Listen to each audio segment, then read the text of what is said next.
Hey everyone, welcome to Sonar Family. I'm your host, Zack Stewart. I'm here in my drum studio in Nashville, Tennessee, and I'm very happy to be chatting today with a longtime Sonar artist and someone who I'm sure needs no introduction to all of us here in the drum world, and that is Mr. Steve Smith. Steve, how are you doing today? I'm good, Zach. Cool. Good that we could put this together. Yeah, absolutely. Well, first off, I want to say thank you so much for being here.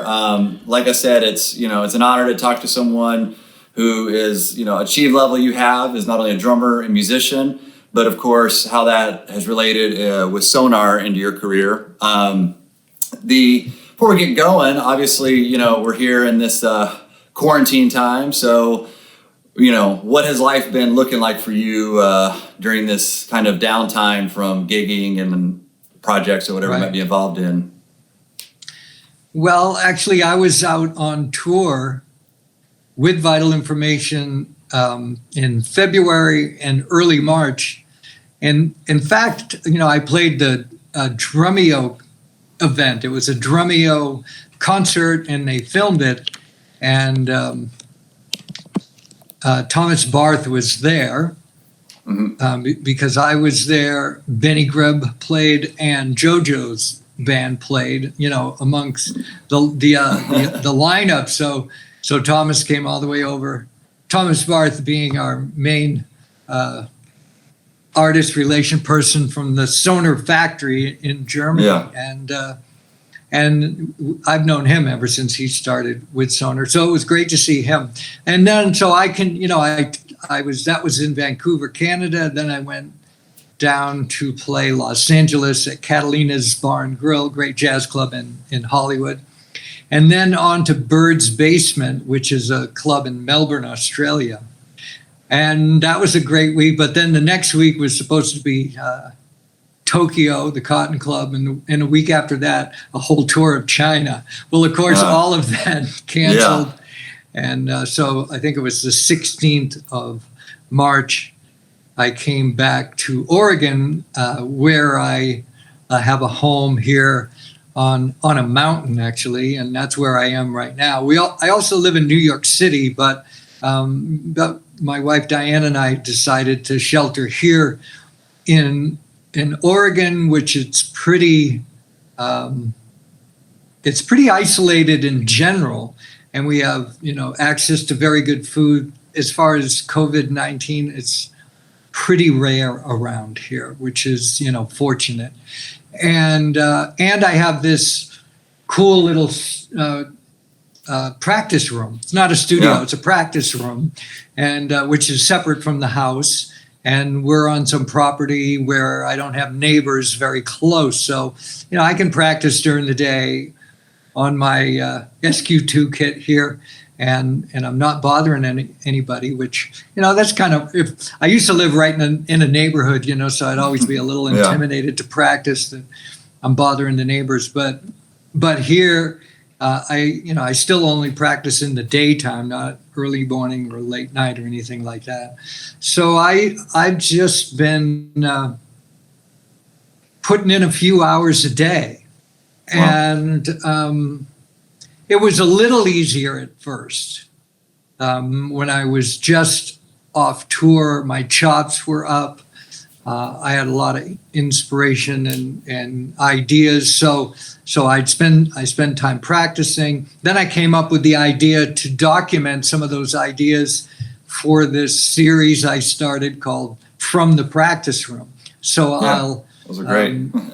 Thank you. I'll just work on some ideas, and then I'll try to compose and record a spontaneous, not totally spontaneous. In some cases, the solos are more worked out like arrangements. Like almost like a song. Here's an A section, a B section. Going to come back to the A, then I'm going to solo in the middle, then play something at the end. Some of them are just free-form improvisations, but most of them are fairly organized.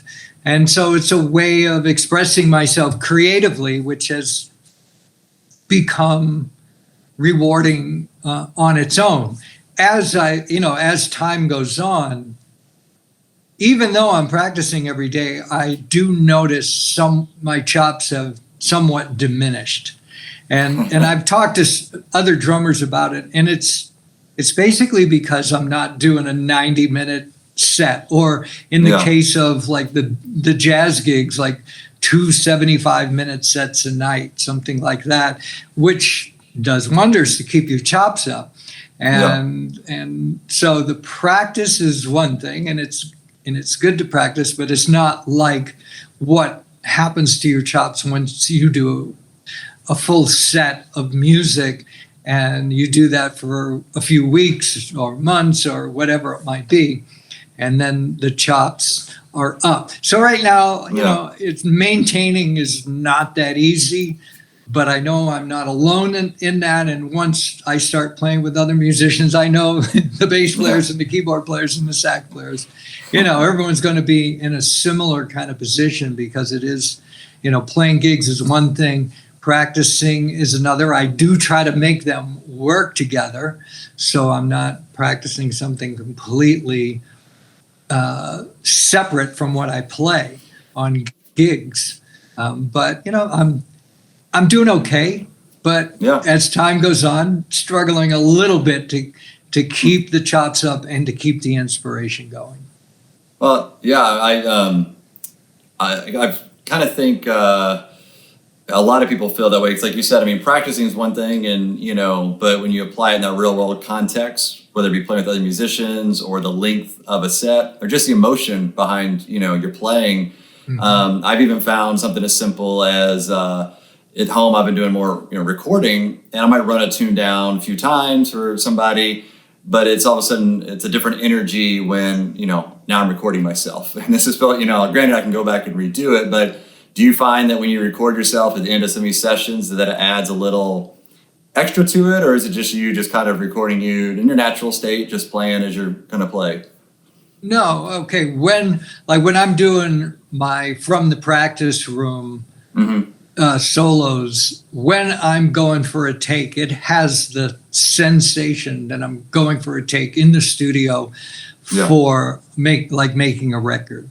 So it definitely satisfies that. It's like, you know, I try to make it look casual, but it's not really, you know, it doesn't feel like that while I'm doing it because I know people are going to watch it, hopefully. And, you know, and I want it to be at a certain level. So occasionally I'll play one take of something or two takes and it'll be it. Sometimes it depends on the piece. Sometimes I might do 10 or 15 takes of something. And then other things, like I just put one out this week where I'm playing like this fast double bass 3/4 kind of, you know. I saw that one. That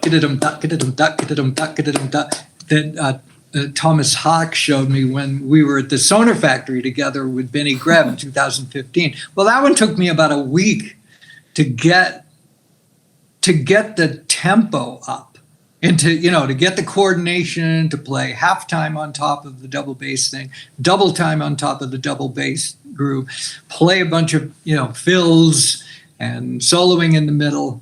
And so, I started at one tempo and worked my way. I start like at 110, which is kind of, a moderate. I'll practice. I'll set up like my little, DW practice pad kit. So I'm, not beating myself up on a full kit, and just play on the pads for a while, then work my way up to another tempo. Finally, I got it up to like 205, which felt a little hard to do, but it sounded really good. So I just worked for a couple of days to try to get myself to play it at that tempo. So that, that piece took a week. That was one of the hardest ones, like chops wise, that I've done. Yeah. And other ones, they can be anywhere from a couple of days, or, there's one I'm working on now it's like in 6/4, which isn't really an odd time signature, but 6/4 is not 6/8, and it's not 4/4. It's like, it's like to really be clear about, it's a theme and variation in 6/4, and to solo and a lot of soloing space, and to keep it clearly in 6/4 takes discipline and work. So that's why I do it, to push myself to develop some new abilities. But I do want to point out, I'm not making records here. This isn't a recording studio. It is a practice room.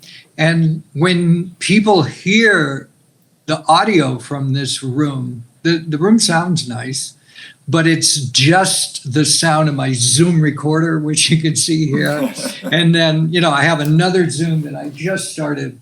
I mount you can see that mic stand. I'm now above the drum set. And then I put my iPhone on the side, so you get a view from the floor tom. So it's the sound of the drums in the room with the Zoom mic. Now I find that's a really valuable practice tool, and because I strive to play the drums in a way where they're balanced as the musicians on stage want to hear it, the way I want the musicians on stage to hear my drum set, especially playing in a club, the way I want the audience to hear the drum set. So completely like hands off as far as like a front of house mixer. Most of the clubs I play with Vital Information or the groups like that, we use very little front of house. So I want the drums to be balanced properly, whether I'm playing a rock thing and you really hear the low end of the bass drum, or straight ahead where you hear mainly the ride cymbal and then the snare and the bass drum and the toms commenting on that. So, my internal balance is like a very crucial part of my overall concept. And you can hear it in these From the Practice Room videos because the miking is so basic. And it's a great practice tool for people that aren't used to really focusing on that. Like when I'm teaching at Drum Fantasy Camp, I'd say 90%, if not more, of drummers play the snare drum too loud. And it's only because they can.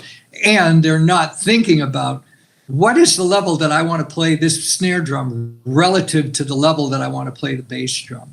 Relative to if I'm playing jazz, what's the level that I play the snare drum? I mean, the ride cymbal, and then how do I adjust the snare drum and the bass drum to that? And then when I play a tom fill, play it so it sounds like somebody's mixing it, except for you want to be an organic, have your own organic internal mix that is just so. And if you think about where does that idea come from? Is it a new idea? No, it's like age old from the point of the very first recordings that go all the way back to 1917 when bands were recorded with one mic in the room, so the drummers had to play in such a way that worked in the room. And then when we got into, recordings in the 50s, you can see recordings of session drummers, jazz drummers.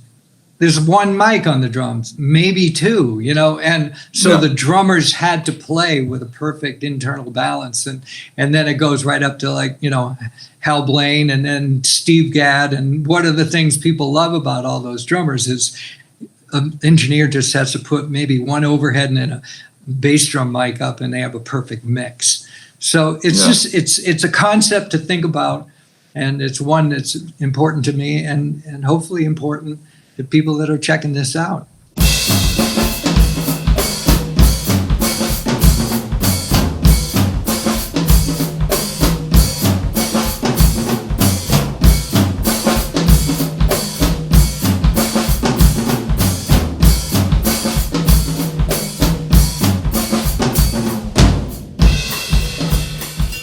Yeah, well, I know on my end, as a player, that's something that it seems to be ever evolving in my approach, is that, I think, people maybe try to blame the recording equipment, or like you said, if you're playing a bigger venue or you have that front of house mix, let's be honest, you don't hear, you're going to hear drums. You might not hear the nuance of the tone of the drum when it's a big, 10,000 people and they got the, huge sound system going out front, but playing in a smaller room, and it's funny you mentioned Catalina. I actually saw you with Vital Information in the early 2000s when I was living in Los Angeles. And there's a couple of moments there when I was living in LA that really hit me about Sonar. And one of them was that because I was sitting at a table and I could hear your drums. I don't know if it wasn't for the front of house. I could hear you playing your drums, and I was just blown away with how they sounded. Of course, that's a lot of your playing, but it was a great way to actually hear them as opposed to having it going through, quite a few different channels and levels of processing. Well, I got one question for you. Was that the old Catalinas or the new Catalinas? Do you remember which? It would have been 2000. Was it on Cahuenga, a little club? Or was it on Hollywood? Anyway, both of those clubs are relatively small. The new club is bigger, but the old club was very small. And what you're talking about is being in the room and hearing the drums. That is so much of why it's crucial for musicians to hear live music. And because when you're in the room and hearing live music, you are hearing the sound of the drums for real. You're hearing the cymbals with your ears, and you're feeling the energy and the molecules in the room move. Now, anything other than that is a recorded drum sound. So you're not really you're hearing a recorded drum sound. And so whether it's a record, whether it's my, from the practice room video, it's good as I, want that to sound. It's not the same as being in the room with the music. So being in the room, like once we get to play again and we get to go to live gigs again, it's crucial to do that because it instructs you how to play the drums in a group. So you balance, like I was talking about internal balance, okay? But then there's overall dynamics, which are crucial for playing and blending with the musicians that are on stage with you. And in an acoustic environment, that's especially crucial where if I'm playing with an acoustic bass and acoustic piano and vibes and a sax or whatever, whatever it is, I have to adjust my level. Now, I take that aesthetic, and even if I'm playing in a 40,000 seat arena, I still play with the same consciousness, the same kind of internal dynamics, because I want to remain in control of my chops. Because then that once you're playing in a place like, mentioned like 10,000, 12,000, 15,000 people, there's in a lot of situations, you can't play too loud because the place is just going to absorb all your sound. But so you have to learn to, adjust the play so it feels right. And so everything is sitting right and grooving right. So I just play the same way. When on tour with Journey, I play with the same kind of dynamic range that I play with my own group, Vital Information, though probably there's more, of the upper level of that dynamic range and less of the lower level. But I never go beyond a certain point. And I used to, in the late 70s and early 80s, I used to push myself to play loud. But then I realized I wasn't accomplishing anything other than beating myself up. It didn't enhance the groove or the playing. It was just kind of a thing to do that felt right at the time, but I realized, once I started to refine my playing even more, that it was not a good concept to push myself to play loud. So now, I play with a big sound. That's the concept. Play with a big sound and play with, very, very good internal dynamics, and then adjust the overall dynamics so they make sense for the room, first of all, and then and the other musicians that I'm playing with. Yeah, no, I think that's when you talk about a master drummer, everybody's got their own set of skills and their own style, but everybody kind of has that quality. Whether it be someone who's maybe more for one style of music, or, again, a certain set of chops of double bass, whatever. If you consider them that master level drummer, which I think most people would consider you at that level, they have that sense of, internal dynamics no matter what they're doing, whether they're playing in a club, they're playing in an arena, they're playing in a session. There's that, they sound great to in all situations. So I definitely want to come back to more about your kind of evolution as a player, but because I think it's interesting in your relationship with Sonar. But before we kind of jump into that, can you tell us real quick, how did you get started with Sonar? Obviously, you've been with the company for a number of years. What was kind of your initial introduction to the drums before before you became an artist? Well, first of all, I think the drummer that I know that's been with Sonar longer than me, the only one that I know of is Jack DeJohnette. Mm-hmm. And I'm a huge fan of Jack DeJohnette, and I was a fan of Jack's, way back in the early 70s. And in a way, that was my first introduction to Sonar, was through listening to Jack DeJohnette on records and live. And then Bernard Purdie was a Sonar endorser.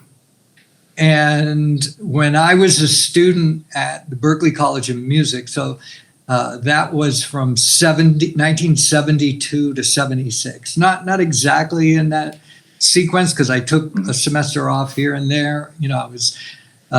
I left school for a while, just gigging for a while, then came back to school. But during that time period, I saw Bernard do a clinic at Wurlitzer Music, which was a music store on Newbury Street in Boston. And he was one of my big influences. I love listening to his recordings and loved the sound of his drums. And, that's his drum, like the drums he used on the Aretha Franklin records was a Sonar kit with an 18-inch bass drum. Wow. And he was able to get that, kit to sound incredible because he's such a great player, great sense of internal balance, like I was just talking about.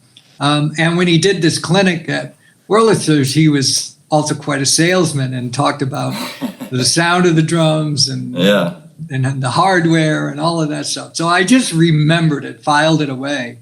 And at the time, I had 2 Gretsch kits. And one of them was a classic kind of Tony Williams, Elvin Jones jazz kit with an 18-inch bass drum, an 8-inch rack tom, and a 14-inch floor tom. Actually, still have that kit in storage. And then I had a kit that was a little bit bigger, like a white. It was white with a 20-inch bass drum and a 13 and 16. So those are my drums. And after, when I was in my 7th semester at Berklee, I ended up doing an audition for Jean-Luc Ponty in New York. My good friend Jeff Berlin, great bass player, and he and I had played a lot together at Berklee. He was in New York. Jean-Luc called him to play bass at a cattle call audition where he was auditioning drummers. And he ended up hooking me up. I ended up going to the audition, got the gig. So I went on tour with Jean-Luc in, I think it was October or November of 1976. And so what I did is I put that Gretsch kit together, like 20-inch bass drum, 1 tom that was brown, 1 tom that was white, 1 tom that was brown, 1 tom that was white. And my second gig was a TV show called Soundstage, which you can see that if you search for like Jean-Luc Ponty on Soundstage and see me playing with that Gretsch kit. So I did like a couple of months with Ponty. And at the end of the tour, he said, could you get a Billy Cobham kit? And what he meant by that, he meant, can you get a big double bass drum set like what Billy Cobham plays? Because, in those days, that was like, Mahavishnu Orchestra was from 71 to 73. And by the end of that, Billy Cobham had this huge double bass kit with 3 floor toms, like with this configuration with, the triangle, as did Tony Williams. And 3 or 4 rack toms. And so that was the sound and the look of drums in those days. Lenny White with Chick Corea Return to Forever, and Alphonse Mouzon with 11th House. And so, okay, you want a big double bass kit, you want that sound, and you want that look on stage. So that was January 1977, and I decided I was going to buy a Sonar kit. And I went to my local drum shop near Boston. Like I grew up pretty close to the Zildjian factory in south of Boston. And there was a local drum dealer, and I went to see him, and he knew the Sonar U.S. distributor, which at that time was Charles Alden Music in Massachusetts. So he hooked me up that I could go to the warehouse, and I went to the warehouse and just said, "Do you got any, big double bass kits?" Yeah. So he said, "Yeah. In fact, here's one with two 24-inch bass drums, 3 rack toms, a 16 and an 18-inch floor tom, and a 7-inch deep snare." So I bought that kit and went on tour with Jean-Luc. And Jean-Luc loved the sound. I used that on the album called Enigmatic Ocean. And then that was my drum set for, about 3 years.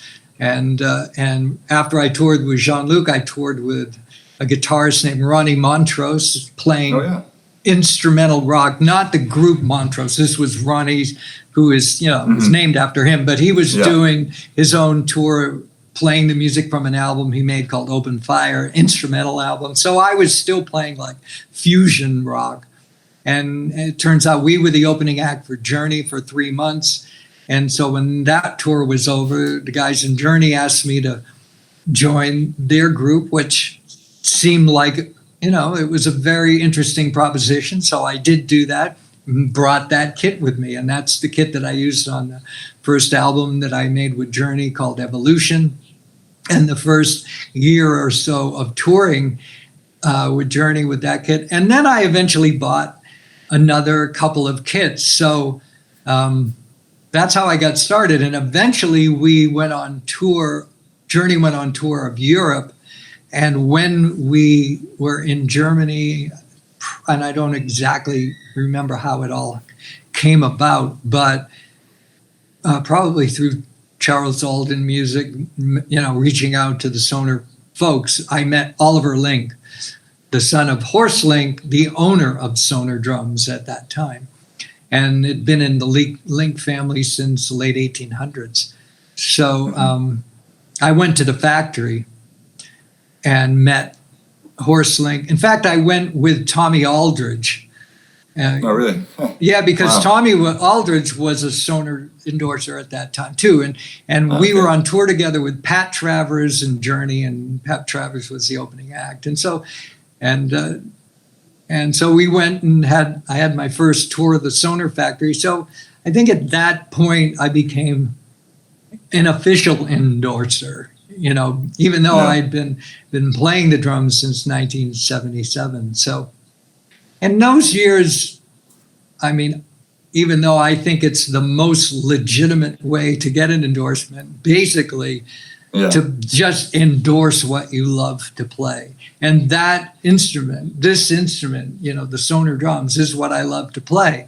And I love the sound. And now I really feel like it's a part of my personality and part of my musical sound. And I play the drums because I love the drums. And fortunately, I was, able to get an endorsement. And that's, and even though Sonar over the years has, has its ups and downs as far as a business, because of lots of different situations, one of them being Horst Link eventually selling the company to Hohner, and then, issues with U.S. distribution and all kinds of different situations like that. None of it affected me because I just played the drums because I like the drums. And so I didn't get caught up in the politics of all of that and just, stuck with the brand because it sounds so great. And I've been fortunate over the years to be really well taken care of by Sonar when I tour around the world. And because that's one of the reasons why it's important to have a good endorsement when you're a jazz musician touring around the world is, I'll play for a week in India and need a kit, or 2 weeks in China, or I'll go to Russia, of course, like going to France and Germany and England, that's kind of easy to get drums. Yeah. But even in these, places where historically it's been more difficult to get drums to use on a gig that's a one nighter or like for a couple of nights or something, Sonar's been really great hooking me up in that way. So, it's been over 40 years now, and I'm quite happy to be involved with Sonar.